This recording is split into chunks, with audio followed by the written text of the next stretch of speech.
This Sharktember, get out of the water and join us as we dive into the original summer blockbuster, Jaws. I am, as always, your host, Carl, and I am joined as usual by my co-host, Alex. Hello.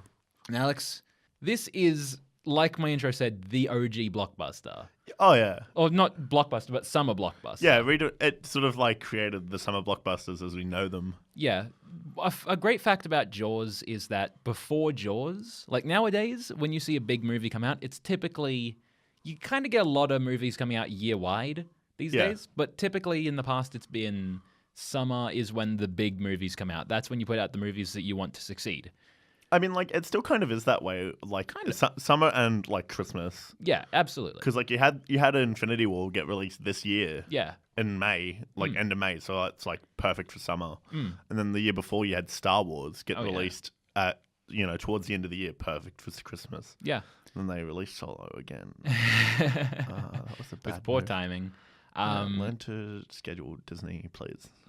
But before Jaws came out, summer was actually where Hollywood would throw movies out to die, pretty much. Like, oh, really? Yeah, people did not see movies in summer, and if you put out a movie in summer, that was you saying, all right, this movie is going to do terribly, just put it out then. Winter was when you put out the big blockbuster. I mean, that kind of makes sense, because, like, it was less to do with TVs and stuff, and, like, people wouldn't watch stuff in the summer. They'd go outside. Yeah, and bear in mind, this is like the 70s and before, where most of the time people saw maybe a movie in the theater a year.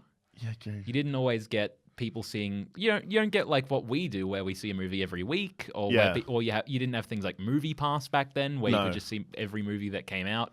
It's very much a case of like you see whatever's big that year, you pick something and you see that. Yeah, it's also one of those. It was also one of those ones where, like, I'm surprised where, like, depending on where you were, that summer was actually like it go to tie, because I know sometimes in our summers, like down here in Australia, it's like, it's so hot, I want to go to the cinema to escape the heat. Yeah. You don't always want to go to the beach and swim because, my God, it's 40 degrees outside and you're going to burn to a crisp. Full of people, and maybe you're afraid of sharks. Maybe. A fear that is very inspired by this movie. Holy shit. I was talking to my dad about this, and he saw this movie maybe when he was early teens, when when this had just come out. Because it was 1975 that it came out, yeah. So he was maybe around 13, 14. Yeah. And he was telling me he didn't even take baths for years after this movie came out. Really? Yep. I know. I was reading in an interview with Richard Dreyfuss that apparently he said that the weirdest thing that they used with Jaws was apparently in some beaches in Australia they used it as a shark warning. Really? They used the theme, the dun dun.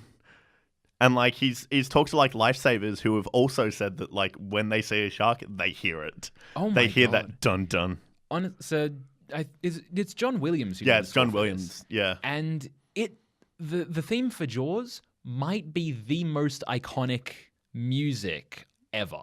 Nothing really gets... I feel like the Jaws theme is like 2 notes, and nothing hits me as hard as that.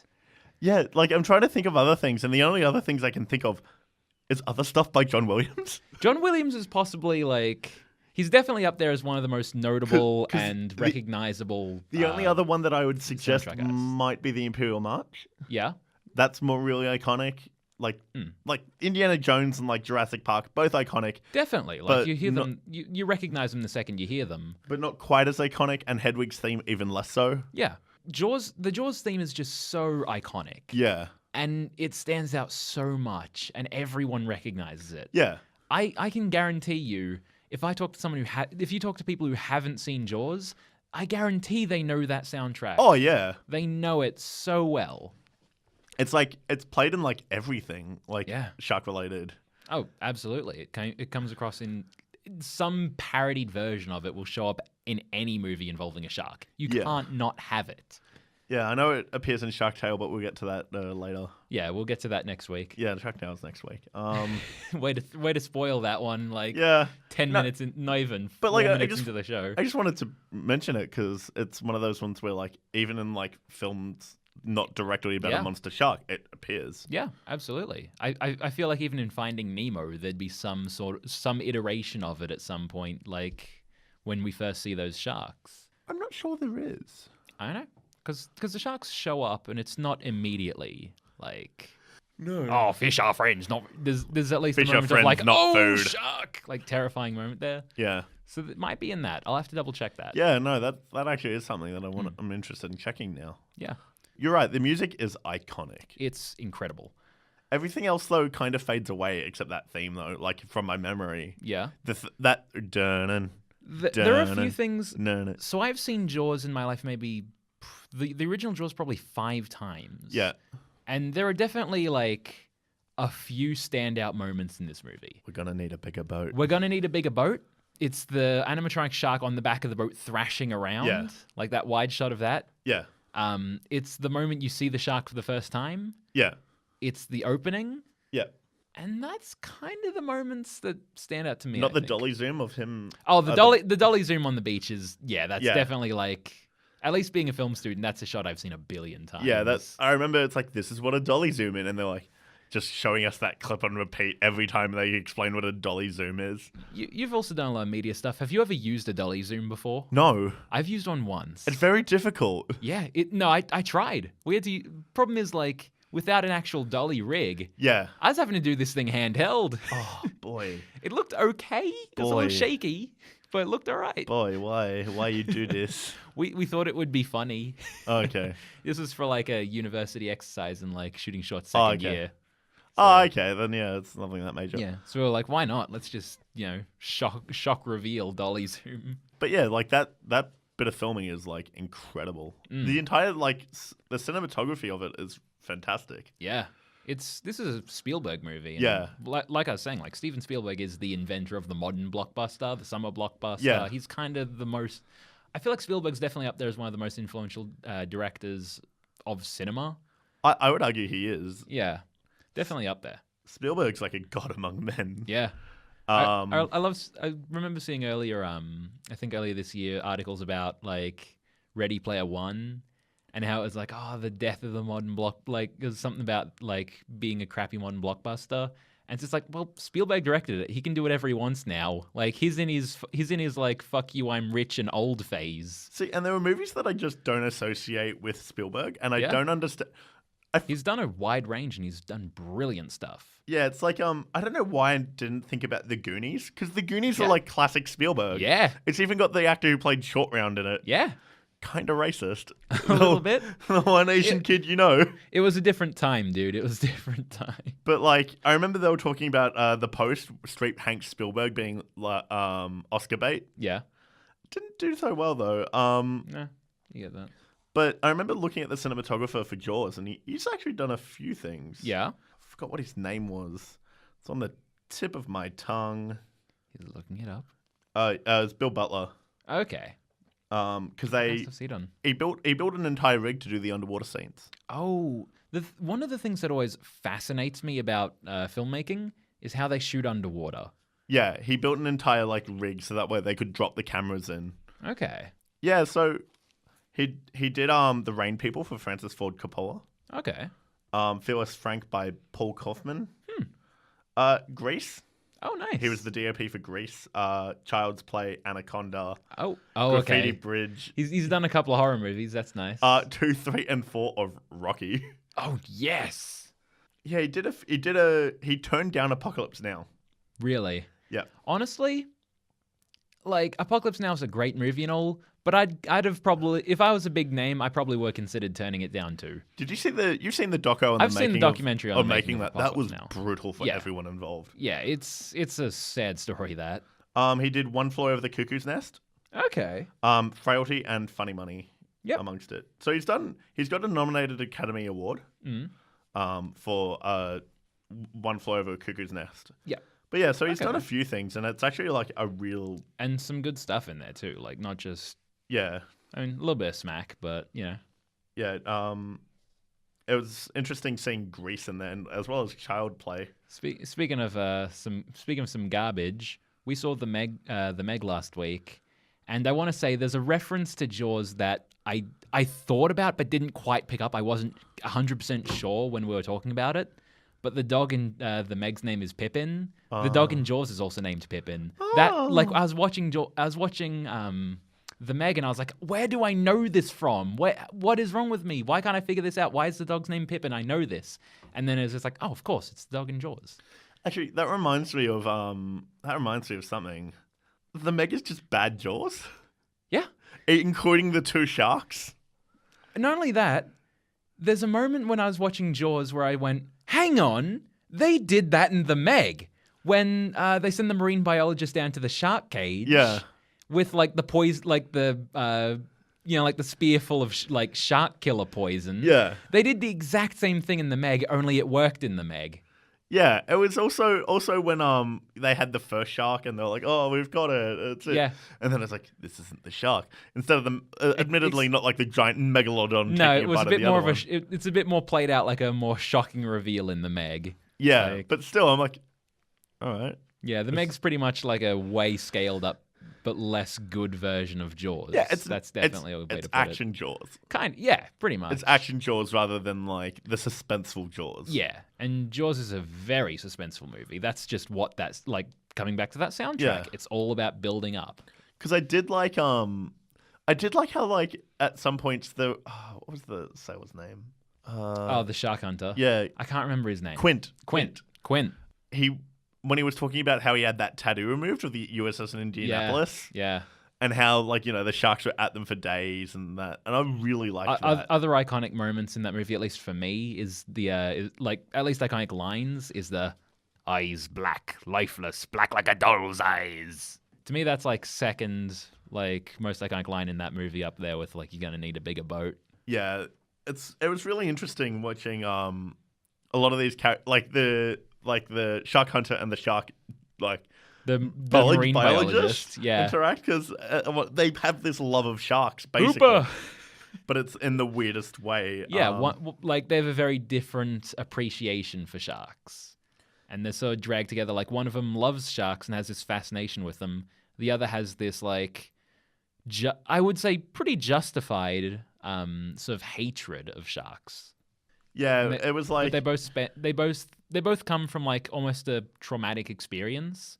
Where the biologist, he had an experience with a thresher shark, I think it was. yeah that tore apart like a small one-person boat.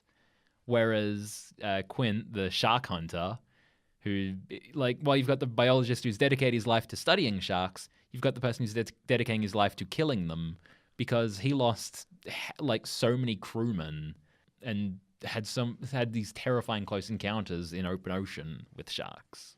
Yeah, it was pretty wild. All that happened. Considering, like, I did like it though because it gave him depth about like how crazy the dude is. Yeah, it actually justified it. So he's not just the crazy guy in the back of town hall scraping his fingers down the chalkboard. He's the World War II veteran who got away, who was one of the 300 people who escaped. See, that's another old school thing that I can't think of in a film before Jaws.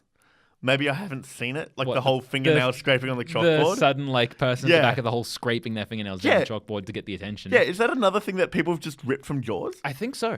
I feel like it started. I haven't seen it before Jaws, and it's such an iconic thing that's appeared a lot. So it might. Yeah. It's the sound is, I think, from before that. Like everyone knows that fingernails down a chalkboard feeling. Like just saying it and miming the action makes my eye twitch. Yeah. So I feel like that predates Jaws, but using that as a film mechanism is.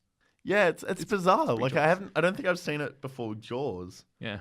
It was definitely one of those ones where I don't know. I feel like I would have seen it though. Yeah. But then again, I feel like the whole crazy mariner thing. Oh, the Crazy Mariner thing has been played so much. Yeah, and it's like something that's another been done to addition death. to Jaws, but that makes it a richer story though. Yeah. That's the thing. Jaws doesn't just give you a crazy mariner. It gives you a crazy mariner who's right. Yeah. In a way. Like Yeah, he's got this justification for his being a crazy person. Yeah. But he's also kind of an expert at what he does. Oh yeah. It's kind of shocking. Like he shows up on like a crappy old boat. But Yeah. then he's like prepped. He's got like his harpoon gun. He's just like, yeah, we'll shoot it full of barrels, and eventually he'll be forced to the surface. Then we'll get him. Yeah, he's like, Bag yeah, him, we tag just him. get him to the surface and he's gone. Yeah, we'll just make him exhaust himself until he's dead. Yeah, I mean, like, which is fair enough. Yeah. But yeah, and then conversely, you have the scientist who's packed like everything. Who's packed a shark cage, scuba gear. Like, Yeah, and it's he's like, preparing to get in the water with this thing, which is insanity when we find out what happens. yeah, it's just one of those ones where you look at him and it's like, and Quint sort of laughs at Hooper. Yeah. He thinks it's the stupidest thing ever. Like, oh, you've got a shark cage, you idiot. You're going to jump in the water with that thing, lunatic. Yeah, which is fair enough. Which is justified when the thing rips the cage apart. Yeah, but yeah, there was a lot And of then you've got Martin, the chief of police. who's hydrophobic. Yeah, So I wrote up after I finished watching this. I had this moment where I was like, where I realized what like a way to summarize this movie, like a great synopsis for this. All right, let's hear it. So my synopsis of Jaws is the story of a New York cop who has to overcome his fear of water by defeating its strongest champion. Yeah, It's like a Scott Pilgrim versus the world of like, you got to defeat the greatest warrior of the sea in order to get in the water. yeah. It's a great fish out of water, like, yeah, I know, right? Fish out of water scene to have him in the boat with the shark hunter and the marine biologist. Yeah. It's great. Like he's tagging along for this mission. Yeah, and then I like when he's like, "Oh, get on the I forgot what he called it, like the walkway off the boat," and Brody's like, "No, Go further up. No, I'm not walking up this gangway like up No. the plank. I'm not walking the plank to the shark. just so you get some scale." Yeah, just so you can get a reference photo for your album. Yeah, it was wild though. Like you had the barrels, and my favorite thing was that like how Hooper's like haven't had to pass basic seamanship in a while.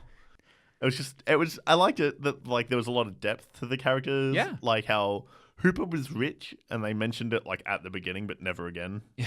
Yeah, he shows up with like this enormous boat covered in like just marine biology, like a marine biologist's wet dream of a boat. Yeah. It's covered in sonars, scanners, fish finders, where it's like, oh yeah, we just swum over a large swarm of mackerel. Yeah, and I was like, It's like, man, this guy's entire life, hobby, and career have aligned to make him a marine biologist. yeah. Although This is business and pleasure for him. yeah, I think it's also the same. You could say the same about Quint though. Yeah. It's sort of business and pleasure. He takes some.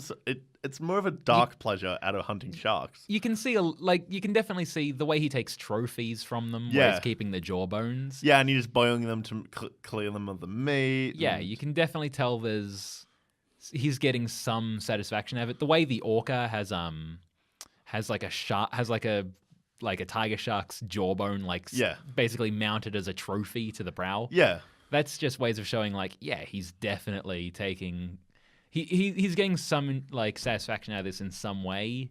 That or it's like a case of like, yeah, I'm just gonna murder sharks, vengeance for my, for the hundreds of crewmen. yeah. There was a lot of deeper characters. I also liked how in the thing there's definitely a divide between islanders and non-islanders. Oh, there's like, it's kind of weird how much they kind of touch on it and then don't in Yeah. the opening act, where it's just like, you're an islander or you're not. You're born here or you ain't.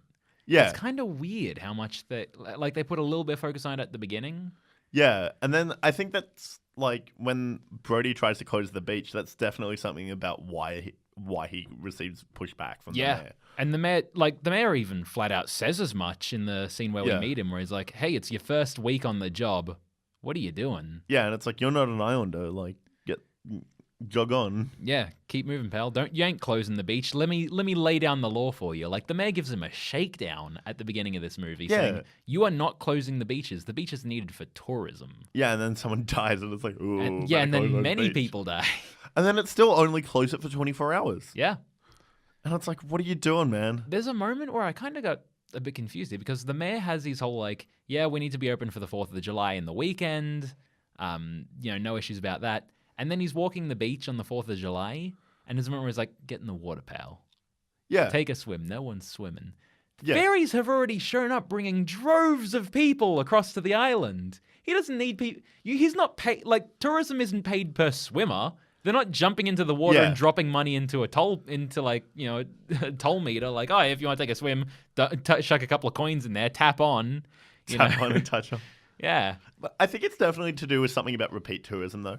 Yeah. like enjoying the beach. That's true. But then there were sharks in the water, so yeah. no one's going to come back. Are you really going to have a fun time if you see someone get eaten by a shark? Like, that dude getting in the water seemed very dramatic for a dude getting into the water. Yeah. There was definitely, like, this is the final moment for him and his kids. Well, in all fairness, someone had just been eaten the day before. Yeah, a small child especially. Yeah, a kid had been eaten. And Which, by the way, that kid, blood fountain in that scene. Yeah. Like, there's a little bit of shark popping out, and it's just bubbling out. I was actually reading that they avoided the color red Yeah. in, like, sort of the set dressings and, like, costumes, Oh. just so that way when you see the blood, it's more vibrant. Yeah, you can definitely feel that. Like, every scene where the shark takes a bite out of somebody, you feel it. It's well done. And I think one of the things that really stands out about this movie is the animatronic shark. Bruce. Yeah, sure. It's clunky, and it's an animatronic. You look at it now, and it's an animatronic,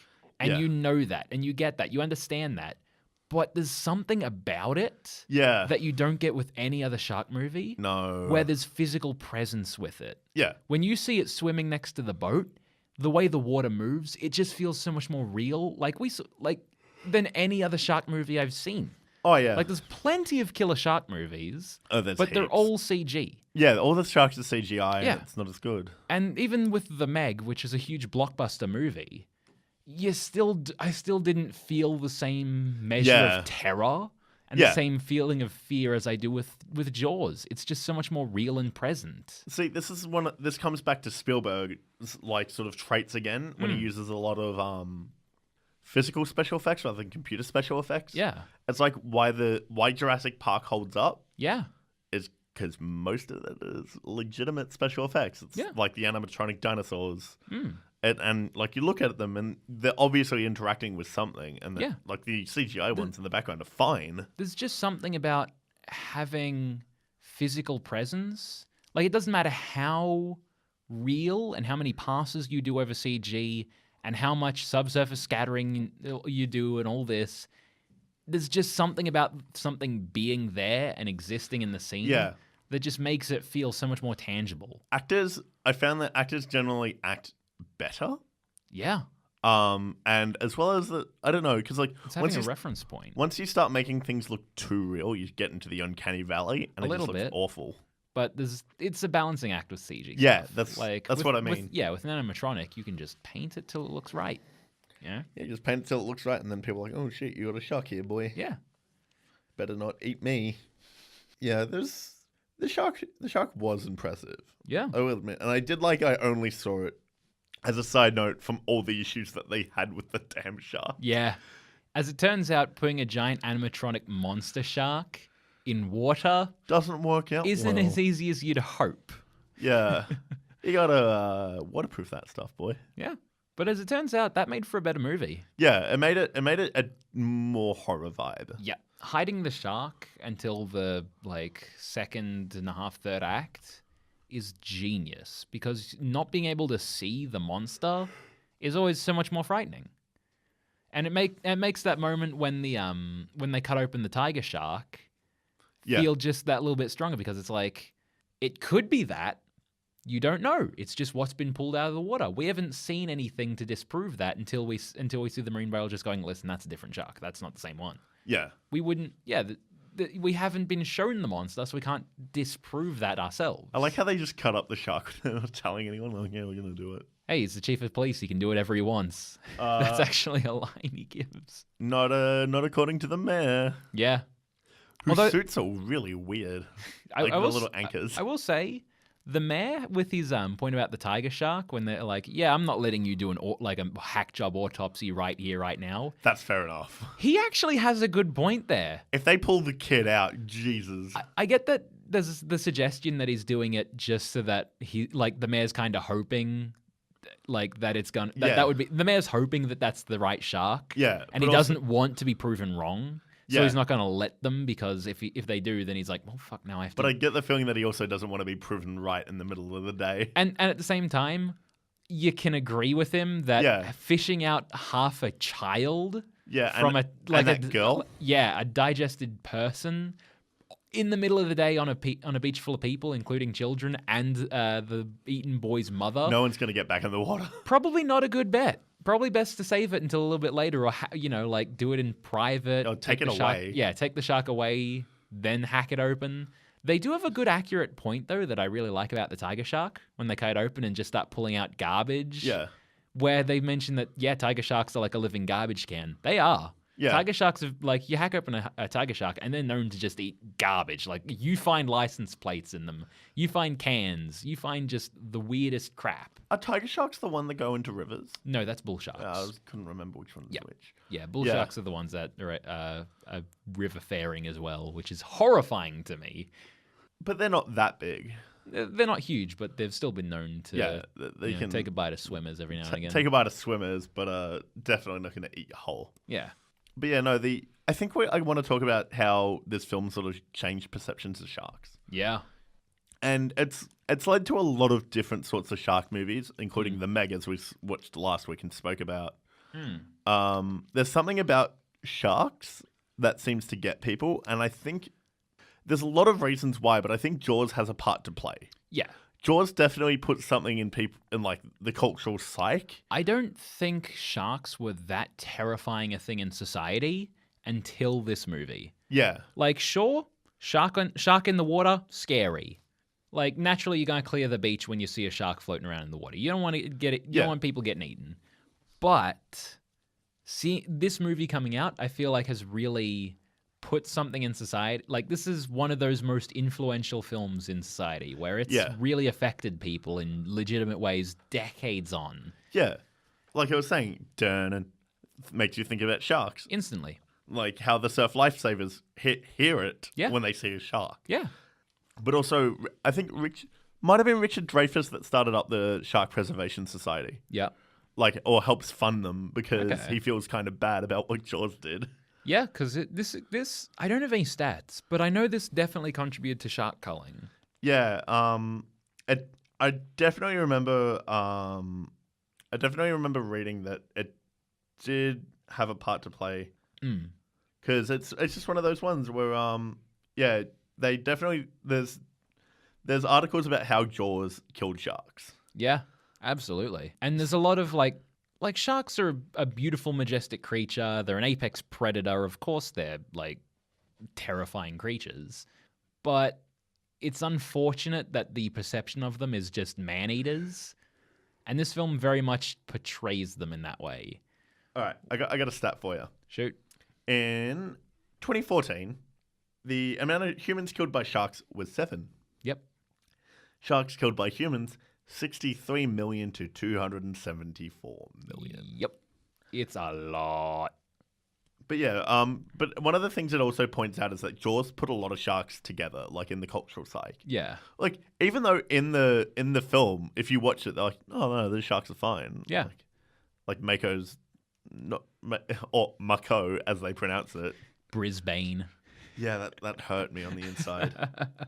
But yeah, so there's 90% of up to 90% of some of the original initial numbers depleted. According to the Taronga Conservation Society Australia, since 1791 there have been 703 unprovoked attacks. Woof. Only in Australia, and of them 186 were killed. Damn. But yeah, so it's definitely played a factor. Oh yeah. Like the WA shark cull policy was influenced by Jaws. Academics reckon. Yes. Apparently, there were striking similarities between for the WA government policy and the 1975 film. But you've got to remember, a lot of people in Parliament and like law stuff today would have seen this when they were a kid. Yeah. Like absolutely. they're about absolutely. Yeah. They were talking about rogue sharks, which is a Jaws thing. Territorialism. If my theory about territorialism is correct, then this rogue shark. Yeah, they would definitely talk about the Jaws effect, and it's one of those ones where I think they're right here. Yeah. And I think that people need to chill on sharks. Sharks are pretty dope. Calm down, man. They're a beautiful monster. They just like to keep swimming. You can get, like, we were talking about this before the show. There is a thing about sharks as opposed to anything else on planet Earth that is chilling. No other animal on Earth is given as much horror movie focus as the shark. Yeah, and I argued that like if snakes were like huge, maybe they would and actually ate people, like took bites. Yeah. But there's something graphic about the blood in the water. Oh, yeah. The fact that a lot of the times you don't see sharks until they kill you. Yeah, you don't see a shark. That's the thing. Water is dark. It's like oftentimes it's hard to see a shark coming. Yeah. If you're in a position to be attacked by a shark, you're in its environment. You're out of your element. Yeah, you can't run away from a shark. Yeah. You're in the water. Most sharks are way faster than a person can swim. And bigger. And far bigger than you. Yeah, like they were talking about this one weighing like 3 tons. Yeah, this thing was the shark in Jaws is 25 feet long. Yeah, that's peak great white, I think. That's 4 times my size. And that's huge. It is monstrous in size. So it makes sense why, as opposed to like bears, sharks are common in horror movies. Yeah. Also, I think bears are a lot more like you don't bother them, they don't bother you. Yeah. Like I saw The Revenant a couple of years ago, and that movie, like, in my entire life, I've never wanted to mess with a bear. Yeah. But finally seeing it in a movie of someone being mauled by a bear. You don't want to mess with the bear? I never want to go near a bear. I never want to have any encounter in my life where I'm within 100 feet of a bear. I want to go see bears. I've never seen them before. Maybe behind some glass. Not even glass, behind I'll see one in a zoo. Yeah. But I don't want to be in a position where there's a bear and it's within and it's got the ability to come near me. You don't want one of those up close encounters with a bear? Nah, man, I don't want that. Those things can open car doors. Oh, Jesus. I want to drive through a place with bears in it. Why would it be unbearable? All right, Alex, listen, you're off the show. Oh, just wanted to pander to my audience. All right. Can you come up with some shark puns, please? My God. I can't think of them. Yeah, damn right. Oh, come on, old chum. Let's get back to it. Oh, for fuck's sake.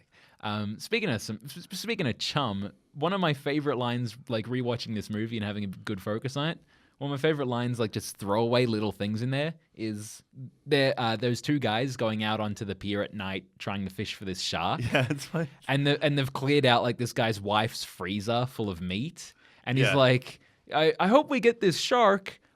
This is my wife's Sunday roast. And the guy hooks this giant roast, tosses it in the ocean, and says, $3,000 can buy a lot of roast. Yeah, I like that. I love it. Don't give. They're just looking for that reward, and he's just like, listen, if we catch this shark, you're getting a lot of meat. And then just tosses it. Yeah. It's such a brilliant moment that's so small and throwaway. Yeah, no, it's just like... I love stuff like that. Filled with that. It's like when he's complaining about having to put the chum in, when Brody's complaining about having to chum the water, and it's like, I can do steady forward. I can do steady forward. You try chumming the water. And then the shark pops up right there behind him. It's a brilliant shot. Yeah, he's like, oh. I love that shot where he's chumming the water and the shark pops up over his shoulder. And the next time you see Hooper, he's just playing solitaire. He's just sitting on the deck playing solitaire, and Quint's like, what are you doing? I gotta say, bringing guns onto that boat, probably not the best idea. They got so drunk. Yeah. So drunk. I hope they had sunblock on, because I've been on a fishing boat once when I was like 14 or 15. Once. Yeah, for good reason. On like an Australia Day weekend. I think it was on Australia Day. We went out for a fishing trip. And let me tell you, it wasn't as sunny as the days that go by in Jaws. And let me tell you, 14-year-old Carl that day got burned to hell. Yeah, I remember. You'd think I walked through the fires of hell that evening. Your dad was saying that all 3 of you got... Everyone. All 4 of us. Me, my 3 brothers, my dad... not 3 brothers. The 3 brothers that are me and my 2 brothers. And my dad just burned to hell. Everyone on that boat burned to hell. Red as tomatoes, man. Yeah, no, stay away from that, man. Yeah, so I'm hoping those guys were slip, slop, slap, applying every couple hours. Maybe they were all pretty covered up, actually. They weren't, like, shirtless. Oh, God, what was I going to say? Yeah, bringing guns onto that boat. Why? You're never going to use... Except for the one moment it worked, which was shooting a scuba tank, which was not their original plan at all. Yeah. A gun's not going to do anything against a shark for the most extent. So there's an episode of Mythbusters, which I love that show, where they were testing the movie idea of like, oh, you dive into water and you can't be shot at. Like, water's effectively bulletproof. And it's bulletproof. Yeah. Most firearms can't penetrate a few feet of water. Well, they can, but it's just by the time it gets through, it doesn't have any. It has momentum. no potential. Like, there's a moment where he mentions like they're going through the equipment and it's like spear gun, submachine gun. A submachine gun's firing pistol rounds. The moment they hit water, no momentum left. Yeah. Second they hit water, they're dribbling. Just nothing. Just get a rifle. Exactly. A rifle, it's only going to go 3 feet down with the kind of thing he's packing. Unless you've got a 50 BMG, you've got nothing. It's not going anywhere. You never know. So it's like when the shark's passing by and you can see just the fin poking out of the water, don't bother shooting it. Sharks have tough scales. There's plenty of cartilage on them. They've only got cartilage, no bones. Exactly. You're not like when you're firing at like under a foot of water. You're not gonna kill a shark by like maybe if it pops onto when it pops onto the boat and starts taking a bite of Quint. Put a couple. Sure, hose him with the Mac-10, knock yourself out. But they didn't do that. No, they didn't bother. If Quinn had been sitting there with an Uzi in his back pocket, ready to go for the moment the shark surfaced, it's on the boat, just hose the thing's nose. That'll get it off ya. Won't get bitten in half. Yeah, no, but no, they decided to use guns. Yeah, just here you go, take a rifle, walk around a bit, have some fun. Here's a harpoon. Yeah, knock yourself out. I did like them interacting, like especially when they got drunk and started presenting war wounds. Yeah. That was another good character interaction. There's a lot of good... See, like, you get a lot of, like, glimpses of, like, good, like, interesting characters, and then they sort of just go away. Like, absolutely. Like, his receptionist, oh, Polly. God. Before this shark showed up, I actually took a good note on this. Before this shark showed up, the worst problem Amity Island ever had in its entire life was a bunch of 9-year-olds from a karate club karateing all the picket fences. I know.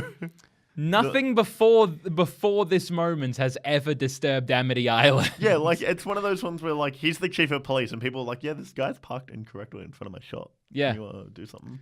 Like, and it's like, there's a shark attack. He mentions, because he's a New York cop, so he mentions how he moved to Amity because one person can make a difference. Yeah. Because when he's in New York, he feels like there's just crime filling the streets. You have to walk your kids to school, walk them back.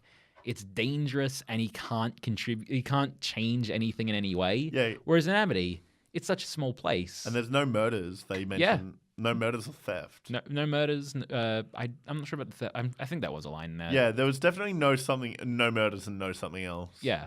So it's such a peaceful town in comparison.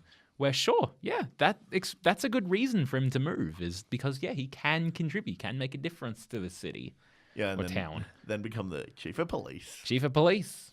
The dream. And I still like how they mock the accent that they have. Yad. Yeah, it's the Yad here, darling. That's how you know it's like East Coast, like right near Boston, is how you know. Yeah. They're in the Yad near the Care. Because they're definitely in between Boston and New York. Because they mention going to Boston, so I assume Boston's the closer of the two cities. I don't remember all the states they list off. But when they put out that bounty on the shark, like the $3,000 bounty, there are people showing up from all over the West Coast to kill a shark.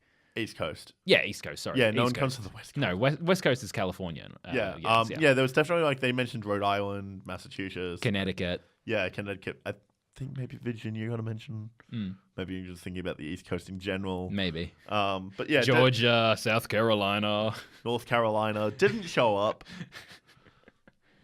Yeah, that's actually a good moment, though, like going through that, like when everyone's jumping into the boats and he's mentioning the license plates. He's like, these guys aren't locals. I don't know these people. Yeah. There's some brilliant stuff in there that you kind of, like, it's great stuff. Yeah. It's a really good movie. Because it shows that you forget about a lot of that. The town pretty much lives and dies by the fact that everybody knows everybody. Yeah. Like, he's like, those guys are locals. You deal with them. Yeah. I'll deal with the ones that aren't local. I love the line where it's just like the marine biologist telling those guys not to overfill their boat. Yeah. And he just tells them this. Like, he's like, the officer told me to tell you guys to stop overfilling your boat, and they just shove him off. And he's like, "You're all gonna die." And Yeah, just walks off. And then he walks into the marina. He's like, "Yeah, those guys on the boat are gonna die. They're all gonna die. They're gonna die before they leave the marina." And they're like, "All right." I do love Hooper, like the marine biologist. He's great. Hooper's like kind of cynical, but not too cynical. Yeah, and I love he's kind of like, the whale biologist from Futurama? He's got a few elements of that. Don't ask me, I'm just a whale biologist. He's got like a few parts of that character where he walks into the police chief's house bringing 2 bottles of wine. He's like, brought a red, brought a white, don't know what you're after. And then he takes the guy's dinner. He just swipes it off and he's like, anyone eating this? Mine now. I still no my other marine biologist out of my way. That reminds me of my other favorite bit is when Brody opens the wine and he's like, "You're gonna let that breathe." You gotta let it breathe.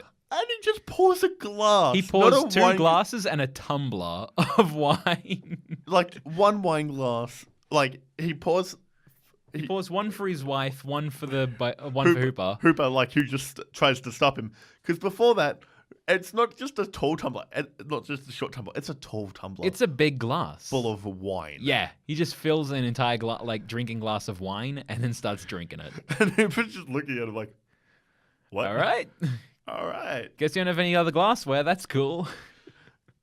Like, weren't expecting Hooper guests, has to stop him from filling up his glass more. Yeah, because he's just gonna fill it up. He just doesn't give.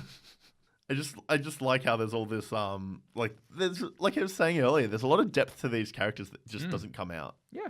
Well, it does. It comes out in snippets. Yeah, and that's a great way to deliver it. It makes them seem more real too. The characters in this are definitely have very real feelings about them. Like, they've got real fears, they've got real histories behind them, and justification for there's a lot of justification there for their actions, and they're just very well-rounded 3-dimensional characters. Like how the whole hydrophobia thing, and because he doesn't go near the beach. I realized, I'm thinking about it later. He stays well away from the water. Even when he's sitting at the water, he's sitting the furthest away. Yep.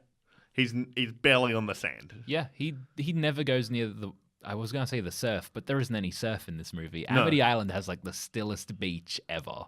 Yeah. It's probably similar to something Kilda where it's like a cove. Yeah, it's just so... I mean, it's an island. Yeah, that's actually, you're right. That's the weird thing. It's an island. It's Amity Island. It should have surf. It's just the stillest, calmest water in the world. Yeah, I don't... That's weird. There is no surf. It's weird. Crazy. Yeah, because the only time you get waters like that are in bays. Yeah. Could be that there's a bay. I like how they're like, oh, don't worry, the cop lives on the other side of the island. Yeah. Yeah, it's definitely a film with all about the characters. And less so about man versus nature, surprisingly, I think. I think the beginning is very much like people. Yeah. The end is definitely the man versus nature struggle. Yeah.